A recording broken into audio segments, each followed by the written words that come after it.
So, இன்னைக்கு நம்ம பார்க்க போற டாபிக் என்னன்னா, இன்டரப்ட். ஸோ, இந்த நேம்லயே உங்களுக்கு தெரிஞ்சிருக்கும். ஓகேங்களா?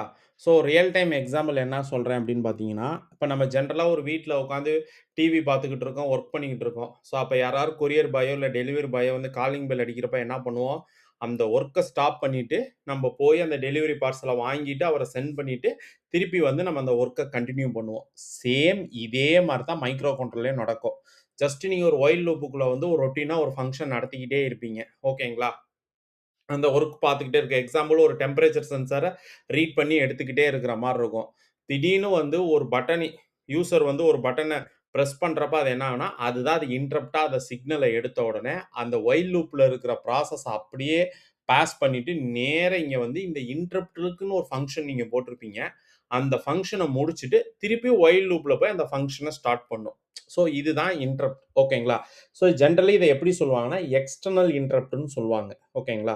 ஸோ இந்த எக்ஸ்டர்னல் இன்டரப்ட்ட வச்சு நம்ம இன்னைக்கு வந்து ஒரு புரோகிராம் பார்க்க போறோம். அதுக்கு ஒரு 3 டூ 4 ஸ்டெப்ஸ் இருக்கு. அத ஃபாலோ பண்ணி நம்ம போட்டுட்டோம்னா, எக்ஸ்டர்னல் இன்டரப்ட் ஈஸியா நம்மளுக்கு முடிஞ்சிரும். ஸோ லைவா அதுக்கான வீடியோ பிளஸ் கோடிங் இப்ப என்னங்கிறது பார்க்கலாம். இப்போ ஒரு ஃப்ளோ டயகிராம் போட்டிருக்கேன். அது என்னான்னு பார்த்தீங்கன்னா, PC13 போர்ட் சில 13த் பின் தான் என்னதுல பட்டன் கனெக்ட் ஆயிருக்கு. ஸோ, அந்த பட்டன நான் பிரஸ் பண்ணேன்னா, எனக்கு வந்து எக்ஸ்டர்னல் இன்டரப்ட்டா ஒர்க் ஆகு அப்படின்னு சொல்லிட்டு. ஜெனரலா வந்து பார்த்தீங்கன்னா, நார்மலா வந்து எக்ஸ்டர்னல் இன்டரப்ட்ட வந்து நீங்க தான் கான்ஃபிகர் பண்ற மாரி இருக்கும். அதுக்கு வந்து என்னென்ன ஒரு 2, 3 ஸ்டெப்ஸ் இருக்கு. அதுல ஃபர்ஸ்ட் ஸ்டெப் என்னான்னு பார்த்தீங்கன்னா, எந்த சிக்னல நான் எடுத்துக்கிறது? ஃபாலிங் எட்ஜா? ரைசிங் எட்ஜா? அது என்ன ஃபாலிங் எட்ஜ்? அது என்ன ரைசிங் எட்ஜ்? ஃபாலிங் எட்ஜ் அப்படின்னு எப்படி பார்த்தீங்கன்னா, ஜெனரலா இந்த 13த் பின்னுக்கு வந்து பார்த்தீங்க அப்படின்னீங்கன்னா, உங்களுக்கு வந்து சிக்னல் வந்து ஹைலயே வந்துட்டு இருக்கும். எப்ப ஹைல இருந்து லோ ஆகுதோ, அதுதான் அதுக்கு இன்டரப்ட். ஸோ நம்மளுக்கு ஏதோ ஒரு முக்கியமான ஒர்க் வந்திருக்கு அப்படின்னு அத நெனச்சுக்கிறோம். ரைசிங் எட்ஜ் அப்படின்னா அப்படியே ஆப்போசிட். ஜெனரலா அதுல லோவா வந்துகிட்டு இருக்கும். எப்ப அது ஹை ஆகுதோ, அப்ப அது ஓகே இன்டரப்ட் ஏதோ வந்திருக்கு அப்படின்னு அந்த சிக்னல எடுத்து, உடனே இன்டரப்ட்க்கான ஃபங்ஷன அது ஆரம்பிக்கும். அத ட்ரிக்கர் பண்ணணும். ஸோ அதுக்கு ட்ரிக்கர் பண்றதுக்கு என்னன்னு பார்த்தீங்கன்னா, இத புரோகிராம்ல எழுதுவீங்க. External interrupt 13 to 10. So first 4 interrupt வந்து செப்பரேட்டா இருக்கும். அதுக்கு அடுத்து இருக்கிற எல்லா இன்டரப்ட்டும் குரூப்பா இருக்கும். ஸோ இப்ப இதுல என்ன பண்ணுவீங்கன்னு பார்த்தீங்கன்னா, ஜெனரலா எல்லா பின்னுமே இன்டரப்ட்டா தான் இருக்கும். நீங்க அது இந்த பின் எனக்கு இன்டரப்ட்டா ஒர்க் ஆகணும்னு சொல்லணும். ஸோ நான் இங்க என்ன இருக்குன்னு பார்த்தீங்கன்னா, 3வதா இருக்கு பார்த்தீங்களா அதுல. External interrupt EXTI 15 underscore 10 underscore IRQN இத நீங்க ட்ரிக்கர் பண்ணணும். எப்பன்னா எந்த பின் ஸோ எனக்கு 13த் பின் இதுல பாருங்களேன் 10 டூ 15 முடிக்க இருக்கிற பின்ன வந்து நீங்க எக்ஸ்டர்னல் இன்டரப்ட்டா நீங்க யூஸ் பண்ணணும்னா, இந்த ரெஜிஸ்டர் நீங்க கான்ஃபிகர் பண்ற மாரி இருக்கும். ஸோ அதுக்காக நான் இத எடுத்திருக்கேன். அதுக்கு அடுத்து ஹேண்ட்லர். ஸோ அந்த ஹேண்ட்லரையும் நீங்க குடுத்துருவீங்க. இந்த ஹேண்ட்லர் என்ன பண்ணும் அப்படின்னு பார்த்தீங்கன்னா, இதுல இருக்க கால் பேக் ஃபங்ஷனை ஜெனரேட் பண்றதுக்காக இத யூஸ் பண்ணுவாங்க. நீங்க இத கோடிங்ல பார்க்கிறப்ப ரொம்ப ஈஸியா இருக்கிற மாரி இருக்கும். அதுக்கு அடுத்து எந்த பின் ஸோ இதுல நெறைய பின் இருக்கும். ஸோ அதுல எனக்கு 13 பின்ன யூஸ் பண்ணேன்னா, எனக்கு கால் பேக் ஃபங்ஷன நீ கால் பண்ணு. அப்படிங்கிறப்ப அந்த கால் பேக் ஃபங்ஷனுக்குள்ள நான் எல்இடி டாங்கிளுக்கான புரோகிராம் எழுதியிருப்பேன். அந்த புரோகிராம் உங்களுக்கு கால் ஆகும்.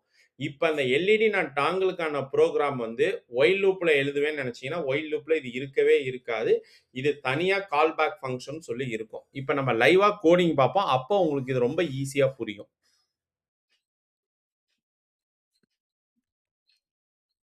ஸோ, இப்போ கோடிங் பார்ட்டுக்குள்ள வரலாம். ஸோ, நான் டைம் பீயிங்காக ஏற்கனவே நான் போய் போர்ட் செலக்ஷன் எடுத்துட்டு, நான் உள்ள வந்துட்டேன். ஸோ, உள்ள இருக்கிற பின் எல்லாத்தையும் நான் கிளியர் பண்ணிட்டு, ஆட்டோமேட்டிக்கா உள்ள வந்துட்டேன். ஓகேங்களா? ஸோ, இப்போ பார்த்தீங்கன்னா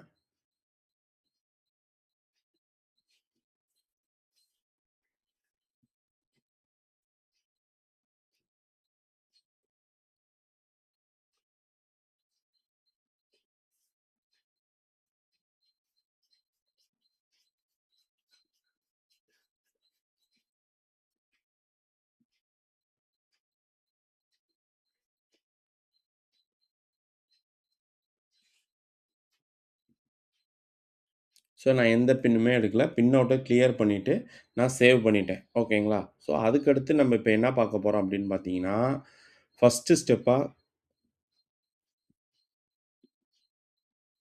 ஃபர்ஸ்ட்டு ஸ்டெப்பா கோருக்குள்ள போறோம். கோருக்குள்ள வந்து பார்த்தீங்கன்னா, ஐஎன்எஸ் ஃபைல் இருக்கும். ஐஎன்சிங்கிற அந்த ஃபோல்டர் இருக்கும். இந்த ஃபோல்டருக்குள்ள பார்த்தீங்கன்னா, இங்க இருக்கு பார்த்தீங்களா? எஸ்டிஎம்32 எஃப்1 எக்ஸ் போட்டுட்டு அண்டர்ஸ்கோர் ஐடி இன்டரப்ட் ஃபைல். இந்த இன்டரப்ட் ஃபைல்ல போய் ஃபர்ஸ்ட்டு வந்து நீங்க அதுக்கு வந்து ஒரு சின்ன நான் இந்த ஃபங்ஷன் யூஸ் பண்ண போறேன் அப்படிங்கிறத நீங்க சொல்லணும். ஸோ அதுக்கு வந்து பார்த்தீங்கன்னா, இங்க நம்ம யூஸ் பண்ண போறது பார்த்தீங்கன்னா, PC13. ஸோ என்னோட நியூக்ளியர் போர்ட்ல ப்ளூ கலர் பின் வந்து பார்த்தீங்கன்னா, PC13ல தான் கனெக்ட் ஆயிருக்கும். அதனால இங்க எக்ஸ்டர்னல் இன்டரப்ட்டா PC13 தான் நான் யூஸ் பண்ண போறேன். ஸோ PC13 வந்து குரூப் பின்ல வந்துரும். ஃபர்ஸ்ட்டு 4 இது இருக்கு பார்த்தீங்களா? அந்த ஃபர்ஸ்ட்டு இந்த 4 இன்டரப்ட் தான் வந்து சிங்கிள் இன்டரப்ட்டா இருக்கும். மீதி எல்லாம் குரூப் இன்டரப்ட்டா இருக்கும். ஸோ சிங்கிள் இன்டரப்ட்னா இதுதான். ஸோ நான் ஏவ யூஸ் பண்ண போறேன். A0 பின்ன யூஸ் பண்ண போறேன் அப்படின்னீங்கன்னா, void external interrupt 0 external interrupt 0 underscore hierarchy handler வாய்டுன்னு நீங்க டிக்ளேர் பண்ணிட்டா போதும். A0, B0, Z0 பின் எல்லாத்தையுமே அது வந்து இன்டரப்ட் பின்னா கன்சிடர் பண்ண இது இன்டரப்ட் பின்னா யூஸ் பண்ணிக்கலாம் அப்படிங்கிறதுக்கு இந்த இடத்துல நீங்க டிக்ளேர் பண்ணா போதும். எந்த பின்னுன்னு கிடையாது. நான் 0த் பின்ன தான் யூஸ் பண்ண போறேன். இன்னும் அதுக்கு நீங்க சொல்ல மாட்டீங்க. இதுல எந்த பின்ன யூஸ் பண்ண போறேங்கிறத நீங்க உள்ள டிக்ளேர் பண்ண போற மாரி இருக்கும். ஓகேங்களா? அதுக்கடுத்து இங்க நம்ம யூஸ் பண்ண போறது PC13. ஸோ PC13 அப்படின்னா, நான் வந்து குரூப் இன்டரப்ட்டா தான் வரும். ஸோ குரூப் இன்டரப்ட்ட பொறுத்த முடிக்கும் 10த் பின்னிலருந்து 15த் பின் முடிக்கும் எடுத்துக்க. எக்ஸ்டர்னல் இன்டரப்ட் 15_10னா 10த் பின்லேருந்து 15த் பின்னுக்குள்ள இருக்கிற எந்த பின் இன்டரப்ட்டா நீங்க யூஸ் பண்ண போறதுனாலும், இந்த குரூப் கான்ஃபிகரேஷன நீங்க காமனா எடுத்துக்கலாம். ஸோ அதுதான் இங்க விஷயம். இதுல என்ன ஒண்ணுன்னா, ஒரு இதுல எத்தனை இன்டரப்ட் யூஸ் பண்ணலாம் அப்படின்னு பார்த்தீங்கன்னா, நீங்க எத்தனை இன்டரப்ட் வேணாலும் யூஸ் பண்ணிக்கலாம். ஆனா, A0, B0 அப்படிங்கிறத நீங்க யூஸ் பண்ண முடியாது. A0, A1ங்கிற மாரி நீங்க யூஸ் பண்ணிக்கலாம். இல்ல A0, B1ங்கிற மாரி நீங்க யூஸ் பண்ணிக்கலாம். ஆனா, ஒரே இதுல இருக்கிற மாரி நீங்க யூஸ் பண்ண முடியாது. A1, B1, A0, B0, A5, B5 இந்த காம்பினேஷன்ல உங்களால யூஸ் பண்ண முடியாது. அதுக்கடுத்து இருக்கிற பின் கான்ஃபிகரேஷன்ல நீங்க ஆட்டோமேட்டிக்கா யூஸ் பண்ணிக்கலாம். ஸோ அடுத்து பார்க்க போறது எஸ்ஆர்சி ஃபைல். எஸ்ஆர்சி ஃபோல்டருக்குள்ள வந்துருங்க. இந்த எஸ்ஆர்சி ஃபோல்டருக்குள்ளேயும் சேம் ஒரு இன்டரப்ட் ஃபைல் இருக்கும். பார்த்தீங்களா? Underscore IT uh dot C file இருக்கு பார்த்தீங்களா? இதுதான் இங்க இருக்கிற இன்டரப்ட் ஃபைல். இதுக்குள்ள போனீங்க அப்படின்னீங்கன்னா,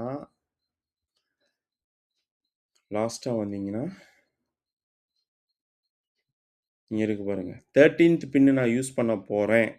பின் 13 தான் நான் யூஸ் பண்ண போறேன். ஏன்னா இது குரூப் ஃபங்ஷன். குரூப் ஃபங்ஷன்ல நீங்க அதுக்கு சொல்றீங்க என்னன்னா, 13த் பின்ன தான் நான் யூஸ் பண்ண போறேன் அப்படிங்கிறத இங்க சொல்லிருவீங்க. ஸோ இந்த லைன நீங்க அப்படியே தான் எழுதணும். ஸோ எந்த ஒரு சேஞ்சஸ் இருக்கக்கூடாது. இது ஹால் கோடோட டிஃபால்ட் ஃபங்ஷன். ஏபியோட டிஃபால்ட் ஃபங்ஷன். ஸோ அதனால இந்த ஃபங்ஷன நீங்க அப்படியே தான் கால் பண்ணணும். இது வந்து உங்களுக்கு புரியறதுக்காக எக்ஸ்டர்னல் பின் 0வ எப்படி எழுதணுங்கிறதுக்காக போட்டிருக்கேன். எக்ஸ்டர்னல் பின் நீங்க 0 யூஸ் பண்ணாலும் நீங்க அதுக்கு டிக்ளேர் பண்ணணும். நான் 0த் பின் தான் யூஸ் பண்ண போறேன்னு. 13த் பின் நீங்க யூஸ் பண்ற மாரி இருந்தாலும், 13த் பின் நான் யூஸ் பண்ண போறேன். ஆனா 2யுமே தனித்தனியா தான் எழுதணும்.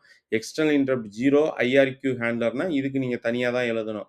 15த் டூ இது பின்னுனா இதுல நீங்க போட்டுக்கலாம். இதுல வந்து நீங்க வந்து 12த் பின் யூஸ் பண்ண போறீங்கன்னா, இந்த லைனுக்குள்ளே நீங்க போட்டுக்கலாம். பட் இந்த லைன்ல அப்படி போட முடியாது. ஒவ்வொன்னையும் செப்பரேட் பண்ணி தான் போட முடியும். குரூப் ஃபங்ஷன தான் இதுக்குள்ள 10த் டூ 15த் பின்ன நீங்க உள்ள போட்டுக்கலாம். பட் இதுல அப்படி போட முடியாது. ஓகேங்களா? ஸோ அதுக்கடுத்து அவ்வளோதான் இந்த கான்ஃபிகரேஷன் இங்க முடிஞ்சுச்சு. அதுக்கடுத்து பின்ன எப்படி எக்ஸ்டர்னல் பின்னா கான்ஃபிகர் பண்றது அப்படிங்கிறத மெயின் ஃபைல்ல தான் நம்ம குடுக்க போறோம். இது முடிக்க இந்த பின்ன நான் யூஸ் பண்ண போறேன் அப்படிங்கிறத தான் நீங்க டிக்ளேர் பண்ணியிருக்கீங்க. ஓகேங்களா? ஸோ அதுக்கடுத்து மெயின் சிக்குள்ள வரேன். ஸோ இந்த மெயின் சிக்குள்ள பார்த்தீங்க அப்படின்னா, GPIO பின் கான்ஃபிகரேஷனுக்குள்ள வருவோம். ஸோ நான் இங்க வந்து எல்இடி வந்து எனக்கு வந்து ஏ போர்ட்ல இருக்கு. பட்டன் வந்து சி போர்ட்ல இருக்கு. ஸோ அதனால 2 எக்ஸ்டர்னல் கிளாக் ஆர்சிசி கிளாக்கை எனேபிள் பண்ணிக்கிறேன். ஓகேங்களா? அதுக்கடுத்து அவுட்புட் லெவல வந்து நான் இங்க 0ன்னே செட் பண்ணிடுறேன். ஏன்னா, இந்த எல்இடி பின் எனக்கு ஜெனரலா 0ல இருக்கணும். ஏன்னா, ப்ளோ ஆகக்கூடாதுங்கிறதுக்காக இங்க அத செட் பண்ணிட்டேன். அதுக்கடுத்து GPIO பின்ல 13த் பின் நான் யூஸ் பண்ண போறேன். மோட் வந்து இந்த இருக்கு பார்த்தீங்களா? இந்த மோட் வந்து GPIO mode interrupt falling edge. ஏன்னா, எனக்கு வந்து இங்க வந்து டிஃபால்ட்டா வந்து என்னோட நியூக்ளியர் போர்ட்ல வந்து அந்த பட்டனோட புல் அப் ரிஜிஸ்டர் யூஸ் பண்ணியிருப்பாங்க. ஸோ புல் அப் ரிஜிஸ்டர் யூஸ் பண்ணிருக்கா ஜெனரலா எனக்கு ஹை சிக்னல் தான் வரும்.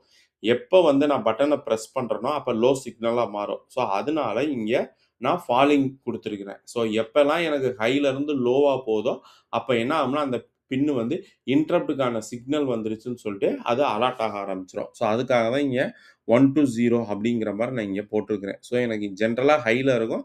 ஹைல இருந்து லோக்கு போகும். அதுக்கடுத்து இந்த பின் இங்க போடுறத வச்சு தான் நீங்க வந்து நான் வந்து இன்டரப்ட் யூஸ் பண்ண போறேன். ஜென்ரலா வெறும் இன்புட்டா யூஸ் பண்ண போறீங்கன்னா, ஜிபிஐஓ இன்புட் மோட் அப்படிங்கிற மாரி நீங்க கான்ஃபிகர் பண்ணுவீங்க. அதுவே இன்டரப்ட்டா யூஸ் பண்ற மாரி இருந்தா, இன்டரப்ட் அண்டர்ஸ்கோர் ஃபாலிங் எட்ஜ்னா ஃபாலிங் எட்ஜ், ரைசிங் எட்ஜ்னா ரைசிங் எட்ஜ் அப்படிங்கிறத யூஸ் பண்ணுவீங்க. அதுக்கடுத்து நான் புல் இது எல்லாமே உங்களுக்கு டிஃபால்ட்டா என்னங்கிற ஐடியா இருந்திருக்கும். ஸோ அதே மாரி தான் இங்க ஏ ஏ0 எக்ஸ்டர்னல் பட்டன நான் யூஸ் பண்றதுக்கான கோடிங்க இந்த இடத்துல நான் எழுதியிருக்கிறேன். ஓகேங்களா?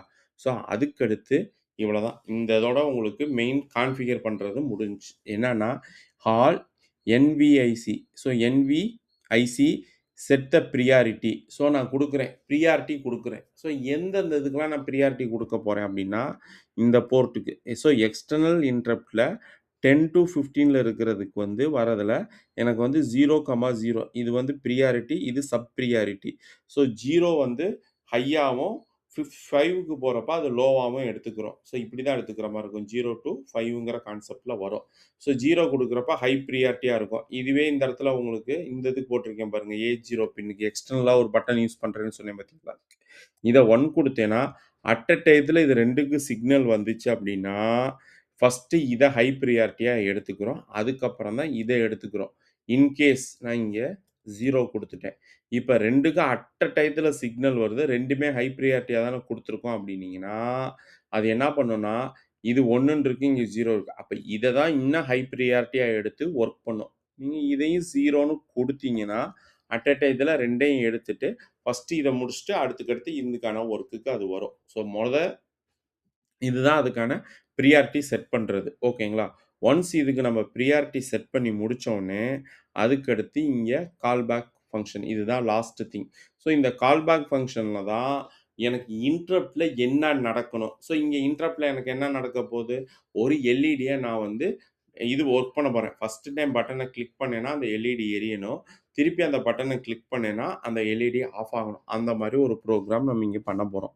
ஸோ அதுக்கு கால் பேக் இன்ஸ்டன்ட் இத நீங்க டிஃபால்ட்டா அப்படியே தான் போடுற மாரி இருக்கும். இது ஒன்ஸ் ஒரு தடவ டிக்ளேர் பண்ணிட்டீங்கன்னா, எல்லா GPIO இன்டரப்ட்டுக்கும் இதுக்குள்ளேயே நீங்க ப்ரோகிராம் எழுதுற மாரி இருக்கும். இஃப் GPIO பின் 13 எனக்கு 13த் பின்ல இன்டரப்ட் சிக்னல் வந்தா, இந்த கோட எக்ஸிக்யூட் பண்ணு. இல்ல எனக்கு பின் 0ல எனக்கு இன்டரப்ட் வந்துச்சு அப்படின்னா, இந்த கோட எக்ஸிக்யூட் பண்ணு. 2மே நான் எல்இடிக்காக தான் எழுதியிருக்கேன். பட் எனக்கு இந்த 13 பின்ல வந்துச்சுன்னா, இத எக்ஸிக்யூட் பண்ணு. அப்படி இல்ல எல்ஸ் இஃப்ல வந்து நான் வந்து பின் 0 வந்துச்சுன்னா, இத எக்ஸிக்யூட் பண்ணு. இதுக்குள்ள நீங்க என்ன ப்ரோகிராம் வேணுமோ, அத நீங்க எக்ஸிக்யூட் பண்ணுன்னு நீங்க குடுத்துட்டா போதும். அவ்வளோதான். லைவா உங்களுக்கான விஷயம் முடிஞ்சுச்சு. இப்ப பார்த்தீங்கன்னா, ஒயில்ல எந்த ஒரு கோடுமே இருக்காது. ஜெனரலா நீங்க டாங்கல் எப்படி எழுதுற மாரி இருக்கும்? இந்த ஒயில் லூப்ல போயி ரீட் பின் போட்டு நீங்க வொர்க் பண்ற மாரி இருக்கும். பட் ஆனா, இங்க நான் ஒயில் லூப்ல எதையுமே யூஸ் பண்ணல. ஸோ, ஃப்ரீயா இருக்கு. ஸோ, இதனால அட்வான்டேஜ் என்னன்னா, CPU கன்டினியூஸா வொர்க் பண்ணிட்டு இருக்காது. ஸோ, இந்த P13 பின்ல ஏதாவது சிக்னல் வருதான்னு எதையுமே அத ரீட் பண்ணிக்கிட்டே இருக்காது.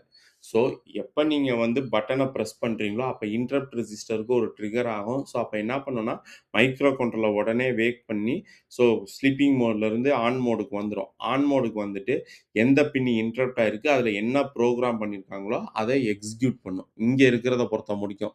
இல்ல ஒயில் லூப்ல நீங்க ஏதோ ஒரு புரோகிராம் போட்டுட்டு இருக்கீங்க. அத கன்டினியூஸா அது வொர்க் பண்ணிக்கிட்டு இருக்கு அப்படின்னா, அது என்ன பண்ணும்னா, உடனே அந்த வொர்க்க ஸ்டாப் பண்ணிட்டு, திருப்பி நீங்க இன்டரப்ட்ல என்ன புரோகிராம் போட்டிருக்கீங்களோ, அத ரன் பண்ணி முடிச்சுட்டு, திருப்பி ஒயில் லூப்ல என்ன வொர்க் இருக்கோ, அத அந்த இடத்துல இருந்து கன்டின்யூ பண்ண ஆரம்பிக்கும். இதுதான் எக்ஸ்டர்னல் இன்டரப்ட்.